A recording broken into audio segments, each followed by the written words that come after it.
በራስ መተማመናችንን ከሚያሳድጉ ነገሮች 8ቱ እነማን ናቸው የሚለውን እስቲ አብረን። 8ኛው ቲፕ ስለሆነ 7ቱን ግን በደንብ ተከታተሉት። አንደኛው ማንነትን መቀበል። ማንነትን መቀበል ማለት ምን ማለት ነው?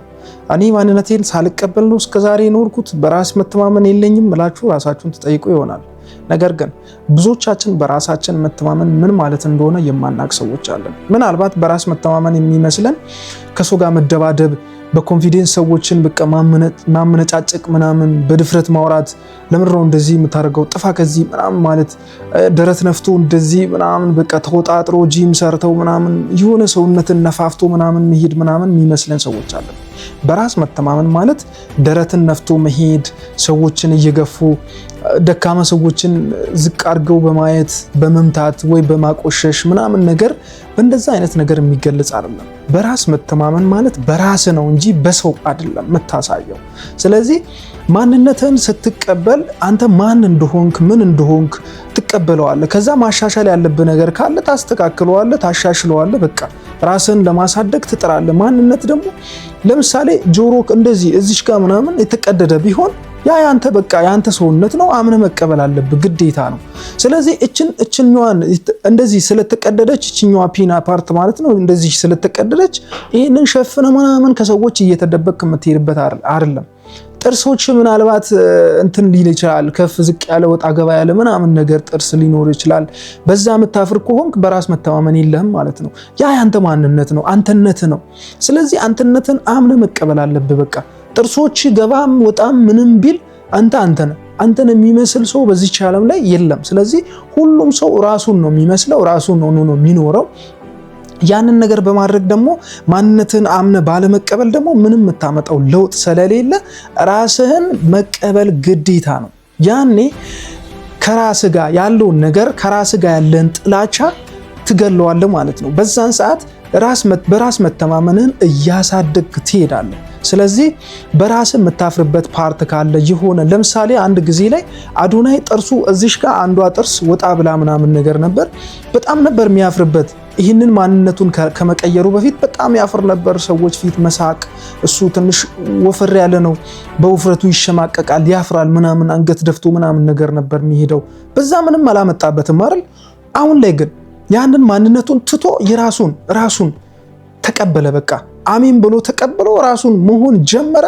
አሁን ከራሱ አልፎ ለሰው መትረፍ ይችላል፣ ራሱን መሆን ይችላል፣ ራሱን የፈለገበትን በቃ የፈለገውን ነገር ማድረግ ይችላል። ስለዚህ ራሳችንን ተቀብለን ማንነታችንን መቀበል መቻል አለብን። በቃ ያንን ካላደረገን ግን በራስ መተማመናችን መቼም ቢሆን መቼም ሊያድግ አይችልም ማለት ነው። ሁለተኛ ሰዎችን ማድነቅ መቻል አለብን። ሰዎችን ማድነቅ እንለማመድ። ምንድነው እሱ? ለምሳሌ የሆነ ሰው በጣም ቆንጆ ለብሶ ሱፍ ለብሶ ምናምን ዝንጥ ብሎ ቢመጣ ስማርት ነህ፣ በጣም ሄንሰም ሆናል፣ አምሮብሃል ምናምን ማለት አያሳንስም። በቃ ለሰው የምንሰጠው ግምት ለራሳችን መልሶ ይከፍለናል ማለት በቃ የሆነ ሰውን ባደነቅን ቁጥር የኛ ሐሳብ የኛ አንተን ከፍ እያለ ነው የሚሄደው። ገብቷል? ከፍ እንዲል በቃ ሰዎችን ማድነቅ። ጎበዝ ከሆነ ጎበዝ ነህ፣ ጀግና ከሆነ ጀግና ነህ። በቃ የሆነ ነገር ሲያሳካ ይህንን አሳካኩ አንተ በጣም ትችላለህ ምናምን ብለህ ማድነቅ። ያ ሰው ደግሞ ያንን አድናቆት አክሴፕት የሚያደርግ ሰው ከሆነ ራሱን መቀየር ይችላል፣ መልሶ ደግሞ አንተንም ያደንቃል። ስለዚህ በዛ ውስጥ የምታገኘው ጥቅም ምን እንደሆነ መገመት አይችልም። ስለዚህ ሰዎችን ማድነቅ፣ ያደረጉትን ነገር ጥሩ ካደረጉ ጥሩ አድርገሃል፣ በርታ፣ ቀጥል ምናምን ማለት እንደዛ ማለት አያሳንሰንም። ስለዚህ ሰዎችን ማድነቅ ተለማመድ። ራስህንም በዛው ሰውን ባደነቅ አንደበትህ ራስህንም ታደንቃለህ። ጎበዝ ከሆንክ በቃ እችላለሁ ምናምን ራስህን ስታደንቅ፣ ለራስህ ከፍ ያለ ቦታ ስትሰጥ ለሰውም እንደዛው ማድረግ ትችላለህ ማለት ነው። ሶስተኛው ምንድነው? ሆነ ብለን ሰዎችን መርዳት። በነገራችን ላይ በጣም ገንዘብ ሊኖረን አይገባም፣ በጣም ጉልበት ሊኖረን አይገባም። ሰውን ለመርዳት ሰው መሆን ብቻውን በቂ ነው ይባላል። ስለዚህ ሰዎችን የምንረዳው እኛ እንዴት ነው? እኔ ሀብታም አይደለው፣ ጉበዝ አይደለው፣ ባለስልጣን አይደለው፣ በቃ የሆነ ደረጃ ላይ ያለው ሰው አይደለውኝም። ስለዚህ እንዴት አድርጌ ነው ሰዎችን የምረዳው የሚለው ጥያቄ ምንድነው? ማለት በቃ ሰዎችን ለመርዳት እኛ የግድ እዛ ቦታ ላይ መገኘት የለብንም። በቃ ማድረግ የምንችለው እኛ ሁሉም ሰው በየራሱ ፊና የሚችለው በሆነ ነገር በጣም ጎበዝ የሆነበት ፓርት ይኖራል። በዛ ነገር ቢያንስ ከኛ የበታች የሆነ ሰው እኛ የምንሻለው ሰው ይኖራል።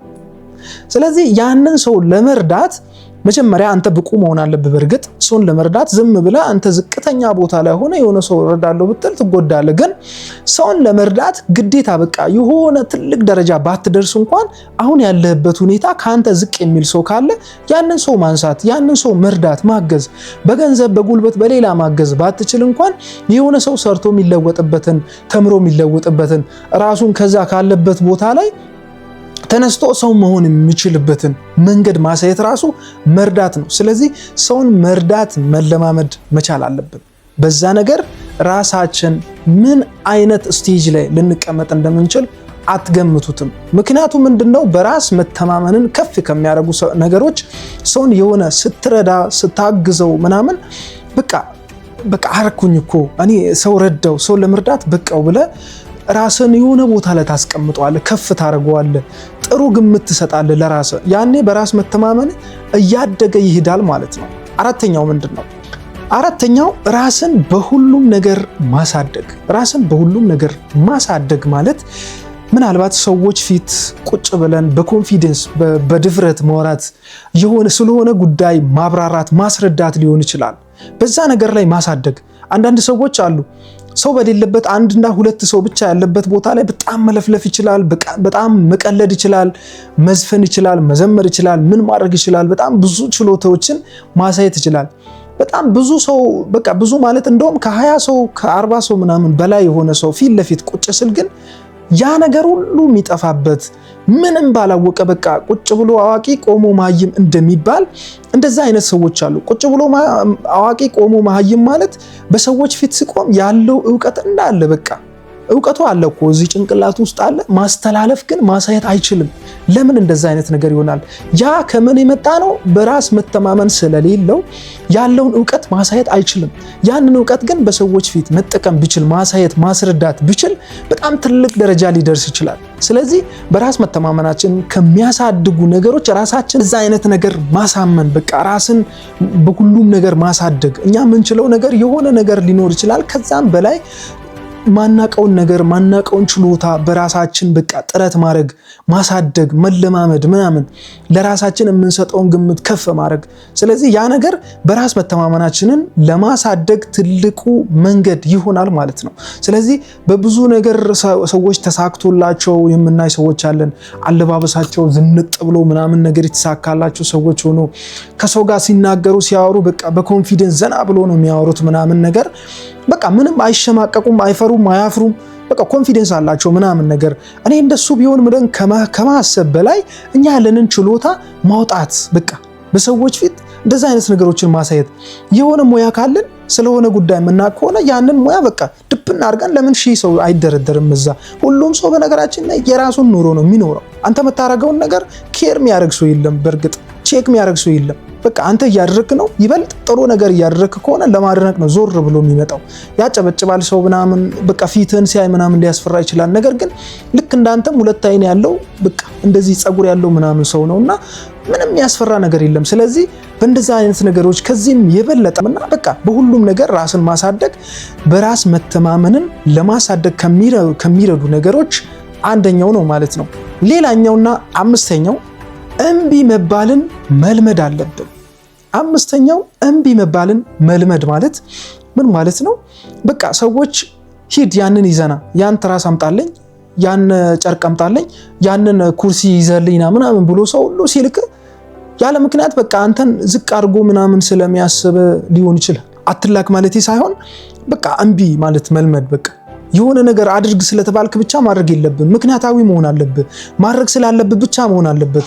የሆነ ቦታ ስትላክ ሮጣ ምናምን ያንን ነገር ማስፈጸም ምናምን ሀብታም ስለሆነ ሊሆን ይችላል። ምናልባት አንዳንድ ሰዎች ለሀብታሞች የምናጎበድድ ዝቅ የምንል ለሀብታምን እንደ እግዚአብሔር አድርገን የምናስብ ሰዎች አለን።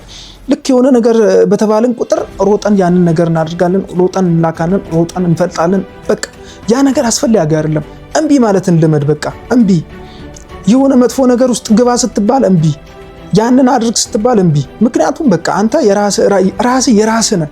ስለዚህ መምራት ያለብህ መምራት የምትችለው አንተ ራስህ ብቻ ነው። ሌላ ሰው ማንም ሊመራክ አይገባም። ስለዚህ ማድረግ የምትፈልገውን ነገር እያደረክ አቁም ብትባል አላቆምም፣ እምቢ በቃ ያንን ነገር አደርገዋለሁ አሳካዋለሁ ብለህ ማለት። ስለዚህ የሆነ ነገር ደግሞ አንተ ማድረግ የማትፈልገውን ነገር አድርግ ብትባል በቃ አላደርገውም እምቢ ማለት ነው። ምክንያቱም የሚያዋጣህን የምታውቀው አንተ ነህ፣ ችሎታ የምታውቀው አንተ ነህ፣ አቅምህን የምታውቀው አንተና አንተ ብቻ ነህ። ስለዚህ ለሰዎች የሚናገሩ ነገር አሉባልታ ከሆነ የማይጠቅም ከሆነ እምቢ ማለትን መለማመድ በራስ መተማመን ከሚያሳድጉ ነገሮች አንደኛው ነው ማለት ነው። ሌላኛውና ስድስተኛው ከማንነታችን ጋር የማይሄደውን ነገር አለመቀበል። ከማንነታችን ጋር የማይሄደው ነገር ምንድን ነው?